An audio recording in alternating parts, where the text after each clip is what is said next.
So this is going to be the gearbox. I'm going to first go over what you basically have to modify, or what I recommend for, I'm going to say gears first. First, you want to adjust your motor height screw, and then super glue it or thread lock it, Loctite, basically any way to just get that screw to not back out, since it will back out under firing.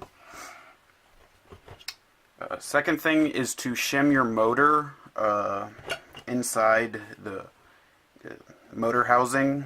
You can do this, I did it just with tape. If you do use tape, you can, depending on if you're running, if you have it super upgraded and running high FPS and how hot your motor, or high RPS, how hot your motor gets, you can melt the tape possibly. Mine has started to slightly melt, but I've just recently started to use an 11.1 on it. The stock motor can easily pull a M120 on an 11.1. On 9.6 you can still pull an M120. With 11.1 you could probably pull an M130, possibly an M140.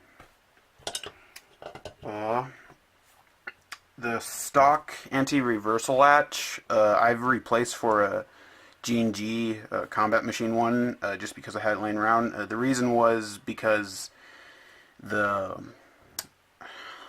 it's made of kind of two separate pieces, in the axle, I guess you could say, would spin, causing it to be really hard to put it in with the bevel gear. So I just changed that out, but that could easily be mine. As for gears, the stock A and K gears are pretty dang strong, just since they're like XYT gears. My bevel gear is casted kind of funky on the top, I noticed, and then my sector gear, the last tooth, I'm pretty sure it's from casting, but let's see, doesn't look like you can see it. But the last tooth is slightly ground down. It has a, basically it looks like this. If this is the top of it, you have this one part that, this is the normal height, but it's like that, and it appears that was from casting. So it's almost like it short stroked itself the wrong way from casting, but so far it's worked. I have noticed that I don't know if it's necessarily my gears that I got a lemon, or it's possibly my bearing holes, but that the sector and spur gear, the shimming, I have to make it looser more than tighter, or you possibly will have to, due to the fact that it rotates, instead of being flat rotation, it rotates slightly at an angle, so it'll be fine or here, but then when it comes here, it'll hit. So I don't know if that's somehow the casting of the gears, or the bearing slot holes. As for stock tappet plate, it'll last a long time. Mine's going on 70, 80,000 rounds now. Has been fine. The stock piston is also pretty dang good. It is full plastic.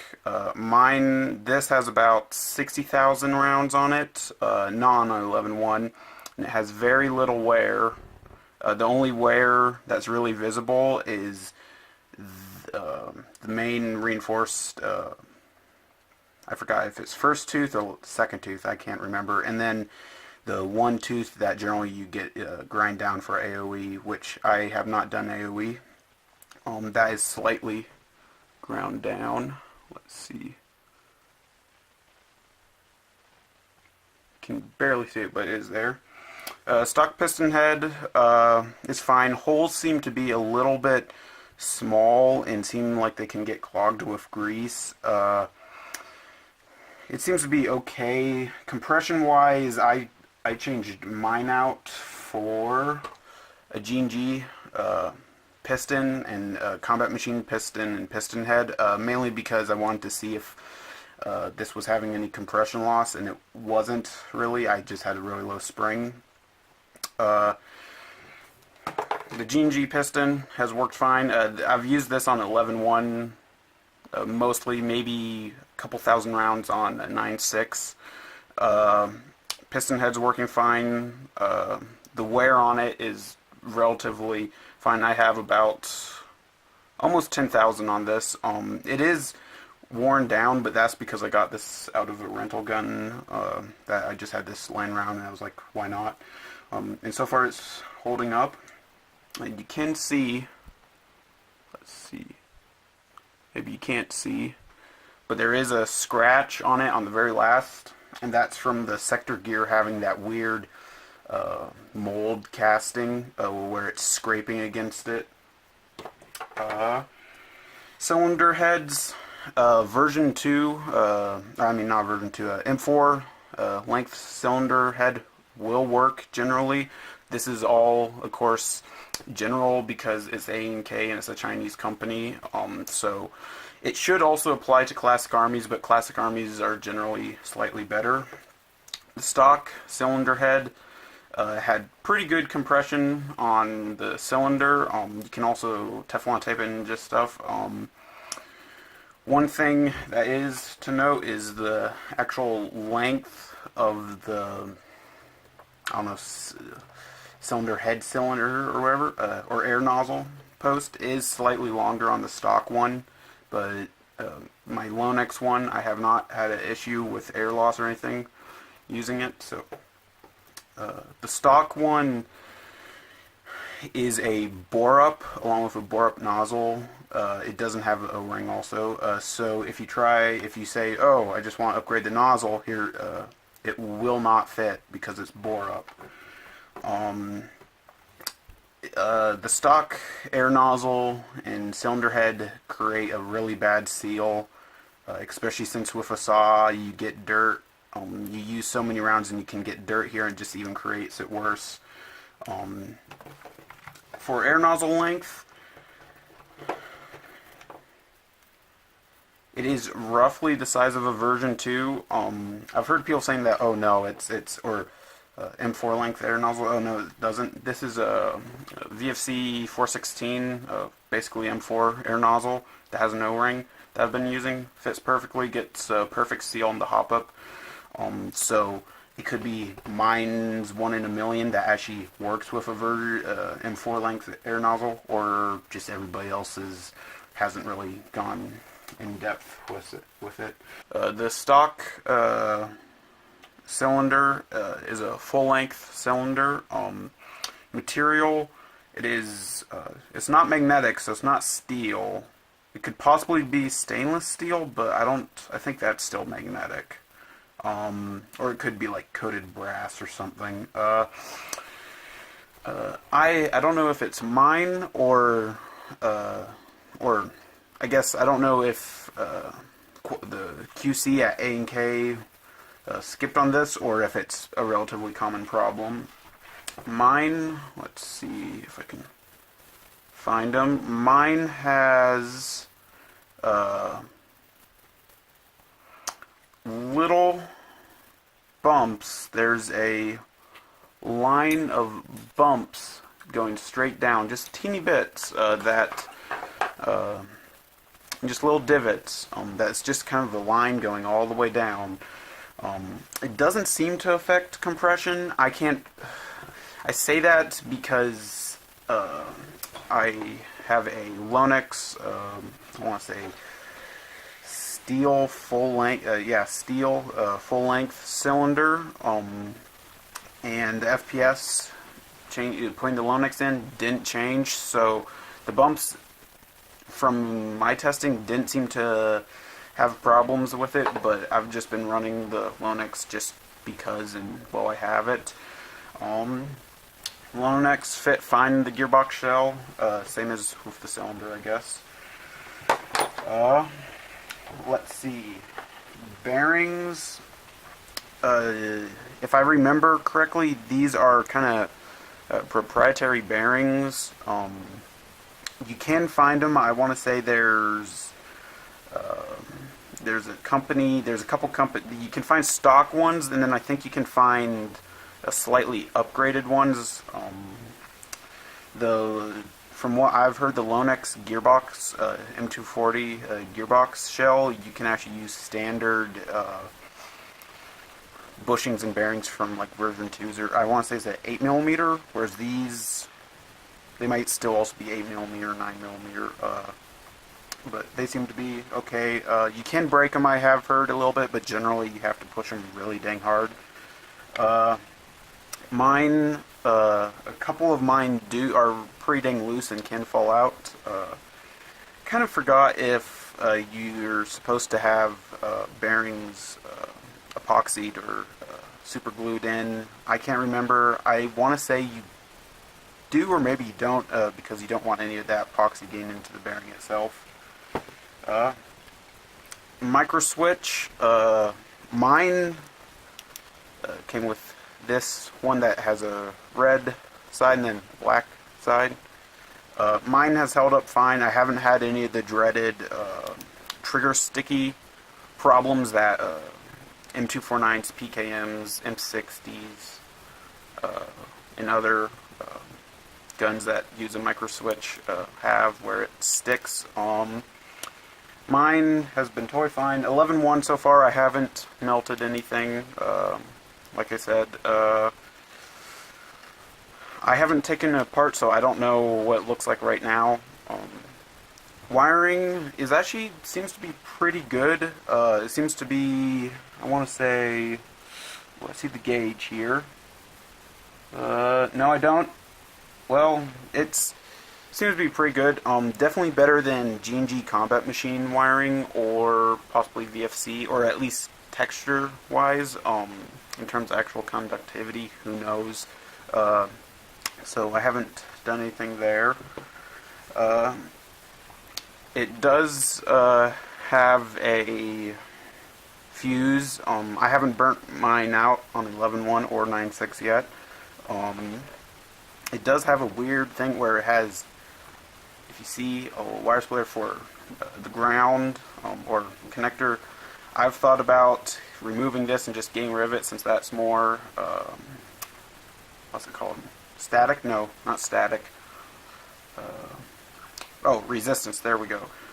Also, possibly remove the fuse. I have Deans on mine because, well, I don't know why anybody, or I don't know why companies are still coming with Tamiya, besides for GMP and the new classic armies. Anything else I can cover? Stock spring. This is not the stock spring. This is a no-name brand M120-ish.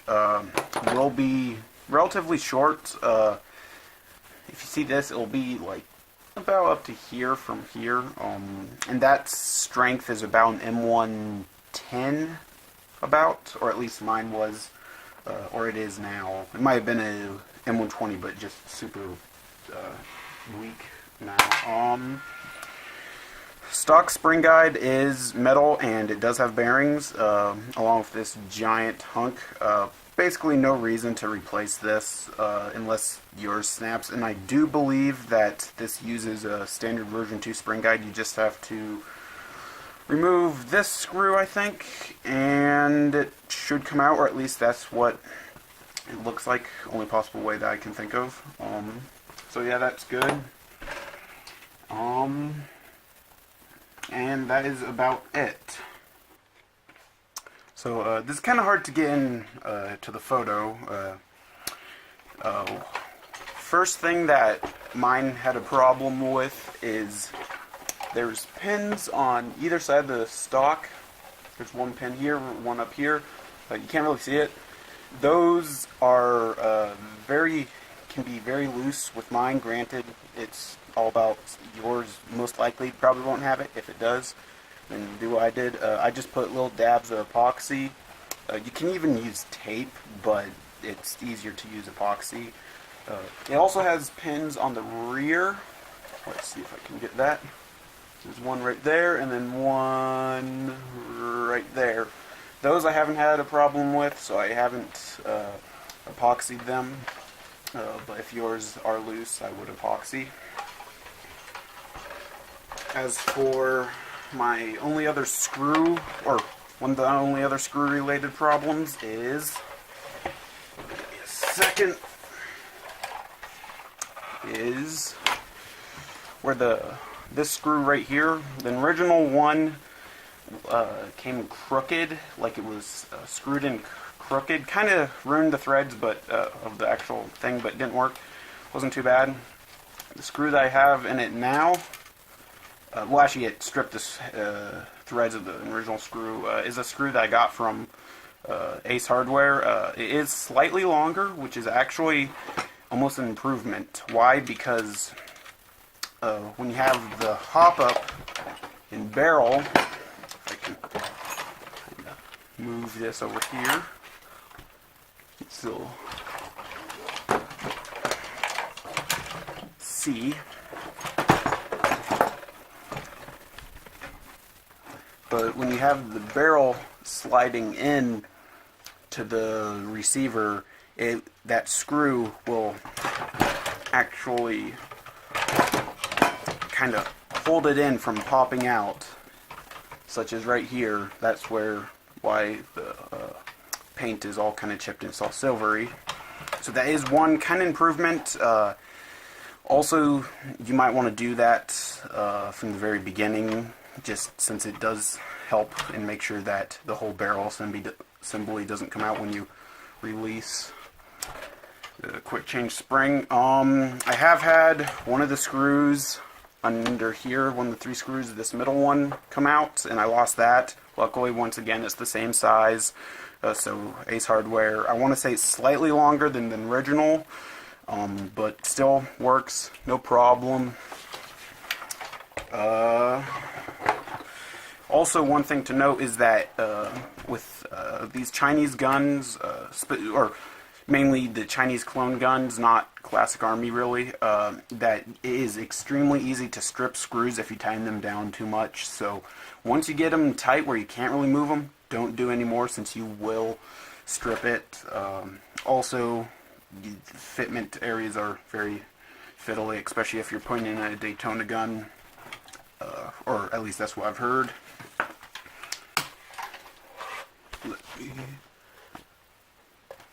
As for my barrel and Hopup, I highly recommend the Bullgear Hopup. It is literally amazing. It is expensive. It does cost you an arm and a leg, but it is very worth it. First thing to note, instead of having a nub that presses down on the bucking like this, which is what the stock classic Army A&K ones have, it presses down like the normal nubs of any other AEG that I know of, where it's like a roller, which means you can flat hop, R hop, G hop it, whereas the stock one you really couldn't. I mean, you still could, but it wouldn't be as effective. Next, for the barrel clip lock, it is it has 2 screws on either side, which makes it really secure, won't come off twisting. Also, the Hopup allows you to use lipped buckings. What I mean by that, if I can go ahead, the stock bucking right here, if you can see that, there's really no lip. So when you have an air nozzle, such as this, it just touches it. But with lipped buckings, which are in basically every AEG that I know of, you have these lips here. It's kind of hard to see, but right there, which makes it so the air nozzle can kind of go in, which should create a perfect seal, assuming that you have your air nozzle moving forward enough, or you have your bucking far enough. And it does do that. It makes a perfect seal, especially with the VFC air nozzle that I have in it. So I highly recommend it just on that. One thing to note is let me see, can I get it?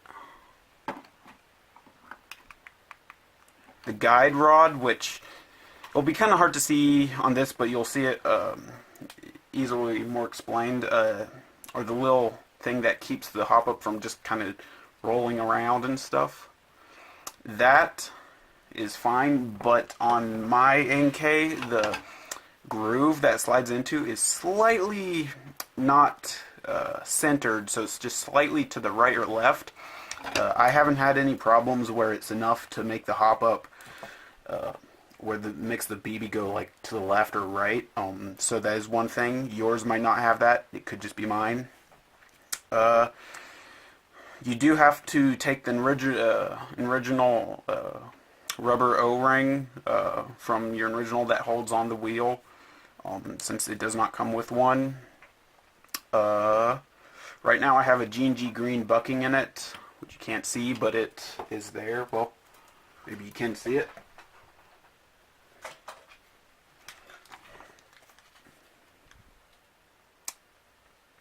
There we go. You can kind of see it. I have that. Fits pretty good. I will say that with the barrel clip screw down stuff, you can still kind of rotate the barrel. So you might want to take some Teflon tape around the bucking on the very end or barrel and just kind of do a wrap or two just to make sure stock. I RTV'd / silicone sealant modded my bucking, which makes a perfect seal on the bucking, so there's no leak, and it kind of makes the bucking, since it's sliding on it, slightly bigger. So that generally fixed my barrel wobble. I do have a video on that. You can check that out. There is possibly still some. Still have the stock things. Oh yeah, I do have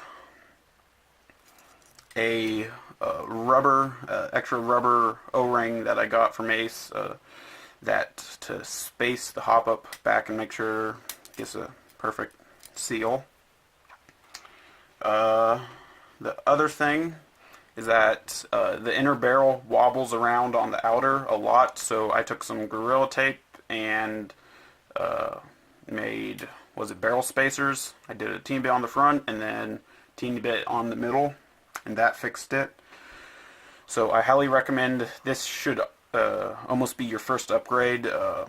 If not, almost consider purchasing the Bullgear Hopup at the time of buying your saw, or LMG, whatever one, or HMG or MMG, whatever one you get.